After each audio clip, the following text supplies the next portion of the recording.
Cześć wszystkim, witam Was na kanale Sketchcam. Ja jestem Kam i dziś po raz kolejny zobaczymy, jak wyglądały postaci z Disneya w teraźniejszości. Oczywiście te postaci byłyby umieszczone w naszym świecie, takie bardziej ludzkie, prawda? A do osób, które przyszły tutaj z TikToka, w komentarzu dajcie emoji tych takich 3 gwiazdeczek o taką, żeby błyszczeć niczym Disney.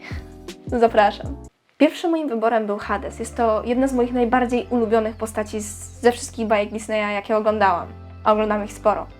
Praktycznie wszystkie. Serio, zawsze lubiłam jakoś tą postać. Nawet jak byłam dzieckiem i był on przedstawiany jako ten zły gość, to mimo wszystko jakoś go lubiłam. Jako inspirację, tudzież bazę wypadową do stworzenia twarzy Hadesa posłużyło mi zdjęcie Adriana Brodiego.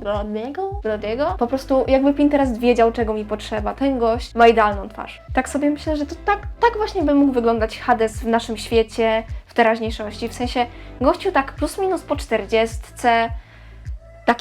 taka dojrzała uroda mam na myśli. Nie do końca przystojny, ale z taką twarzą, która totalnie zapada w pamięć. No i oczywiście musiałam przemycić coś takiego totalnie jakby odnoszącego się do bajki, więc wybrałam niebieskie włosy i te oczy, no bo inne rzeczy ciężko byłoby tu zawrzeć w takim naszym ludzkim świecie, prawda?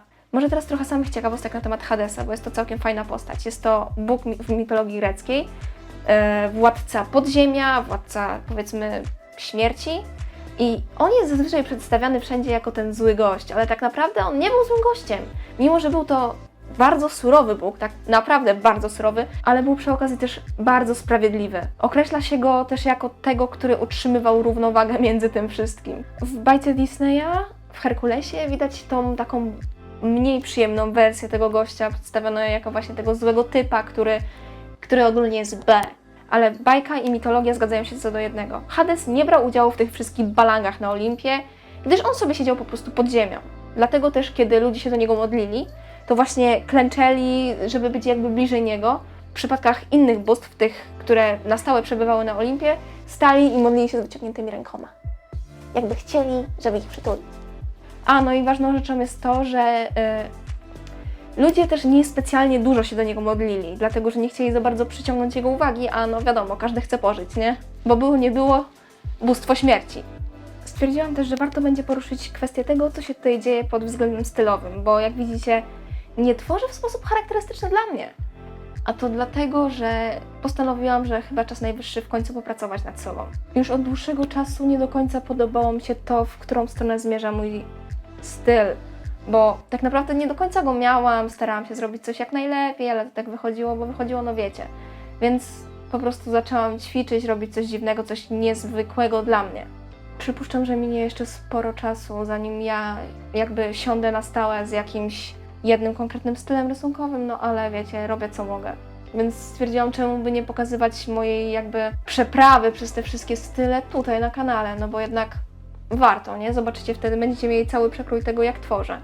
Więc tak jak widzicie, zaczęłam tutaj mocniej działać plamami, kolorem, tak troszeczkę inaczej, bo trochę ciężko mi pogodzić to, co mi się podoba, bo z jednej strony są to prace Charlie Bowater, które są takie totalnie gładkie, piękne i cudowne, taka jak na przykład te. A są też prace, nawet nie wiem jakich artystów tu przywołać, na przykład takie, które mi się naprawdę zawsze mocno podobały, ale nigdy nie umiałam do tego dojść, nigdy nie umiałam tego osiągnąć. Więc no teraz pracuję. Przy okazji teraz możecie dać mi też znać, jaki styl Wy bardziej lubicie, w jakim stylu Wy bardziej tworzycie, do czego dążycie, etc. I tak sobie teraz myślę, gdybym zobaczyła takiego gościa, takiego jak właśnie Hades, to najpierw bym pomyślała, wow! Tutaj dalej mamy też kolejną cudowną postać, czyli Meridę z filmu Merida Waleczna, czy też Brave. Jak zwał, tak zwał. I tu już na starcie wiedziałam, że będzie ciężko. Let me say. Burza, długich, puchatych, kręconych, rudych włosów. I tak jak myślałam, tak ciężko było. W tej pracy moim głównym celem było to, żeby osiągnąć taki efekt przy włosach, żeby one wyglądały jak loki, jednocześnie nie będąc szczegółowe. Bo chciałam się skupić, tak jak i we wcześniejszej pracy, chciałam się skupić na tym, żeby najbardziej ostra była twarz, a w tym przypadku jeszcze bardziej wyostrzyłam to, wcześniej też, ale tutaj jeszcze bardziej wyostrzyłam tą przestrzeń oczy i nos, bo zawsze najlepiej mi się te części rysuje, najfajniej mi się przy tym bawi, więc stwierdziłam, że fajnie będzie to jakoś tak wyostrzyć, tak wiecie, wyostrzyć. Ja tam gwiazda. Postanowiłam też popróbować i potworzyć przy użyciu barw komplementarnych, czyli takich, które są na tym kole barw naprzeciw siebie, po przeciwnych stronach. Stwierdziłam, że w ogóle takie tworzenie, stwierdziłam, że warto popróbować, nie? No bo jednak nie zmarnuję nic oprócz baterii na iPadzie i swojego czasu. Chcę, żebyście wiedzieli, że tworząc pracę do dzisiejszego odcinka strasznie się stresowałam, bo z jednej strony naprawdę chcę spróbować tworzyć regularnie. Naprawdę chciałabym, żeby te filmy pojawiały się co tydzień. I z tego też powodu bałam się, że przy tych próbach tworzenia zmarnuję dużo czasu, nie zdążę z tym wszystkim, znowu będzie słabo i będzie Skaleczka, znowu nic nie nagrywasz, dlaczego to robisz i tak dalej, i tak dalej. No i to jakby mnie trochę mnie to stresowało. No bo wiecie, mam tą swoją małą armię 2400 osób i mimo, że to nie jest dużo, naprawdę chciałabym, żeby te osoby, które mnie oglądają, były zadowolone z tego, co oglądają. Po drugie, tak jak już wspomniałam wcześniej, naprawdę chciałam zmienić coś w swoim stylu. Chciałam sprawić, żeby ten styl tworzenia w ogóle istniał i żeby mi się przede wszystkim podobał. Przyznam szczerze, że jakoś w połowie pierwszego portretu, czyli Hadesa, naprawdę chciałam to wszystko rzucić, zostawić to i po prostu siedzieć w tym swoim bezpiecznym, nieistniejącym stylu i dalej tworzyć prace, które nie do końca mi się podobają, ale jest to wygodne, łatwe i uznajmy przyjemne. Na szczęście znam mądrych ludzi, pozdrawiam moje bąbelki, które musiały mnie znosić przez 3 dni podczas rysowania tych prac. I ogólnie usłyszałam, że mam się zamknąć i skończyć to i wtedy dopiero ocenić pracę, a nie oceniać jej w połowie, co jest ogólnie bardzo dobrą radą. Bo praca w połowie może wyglądać strasznie. Ja sama to często powtarzałam i teraz się obróciło to przeciwko mnie.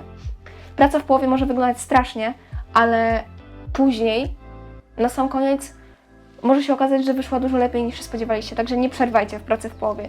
Nie zastanawiajcie się tak jak ja, czy rzucić to i przerwać, tylko rysujcie do samego końca i później wyciągajcie wnioski. Więc pozdrawiam moje bąbelki. I ten styl ogólnie zaczyna mi się naprawdę bardzo podobać i może będę tworzyć tak dalej, jeszcze nie wiem, ale to jest coś, co sprawiło mi dużo frajdy i tak.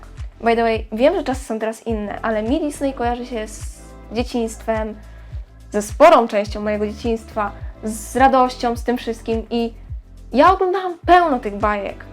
I zastanawiam się, czy teraz młodsze pokolenie też je ogląda, do mojej młodszej widowni. Powiedzcie mi, czy dalej oglądacie te bajki, czy dalej je lubicie, jakie są wasze ulubione, jakich nie lubicie, jakich nie oglądaliście, czy w ogóle oglądacie Disneya, dajcie mi znać, bo tego jestem ciekawa. I moja starsza widownia, powiedzcie mi, które bajki lubicie najbardziej, bo wierzę w to, że też byliście wychowywani na Disneyu. Więc powiedzcie mi, jakie bajki lubicie najbardziej, jakich nie lubicie.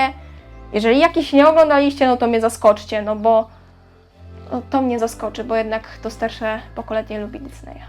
I już tak kończąc, dajcie mi znać, co sądzicie o tym stylu, czy wam się podoba, czy też nie bardzo, która postać wam się bardziej podoba, koniecznie napiszcie to w komentarzu i także odwiedźcie mnie też na moim Instagramie, gdzie wrzucam wszystkie swoje prace z odcinków, jakieś inne też, na przykład z TikToka i tak dalej, i tak dalej. Dzięki wam za uwagę i bye!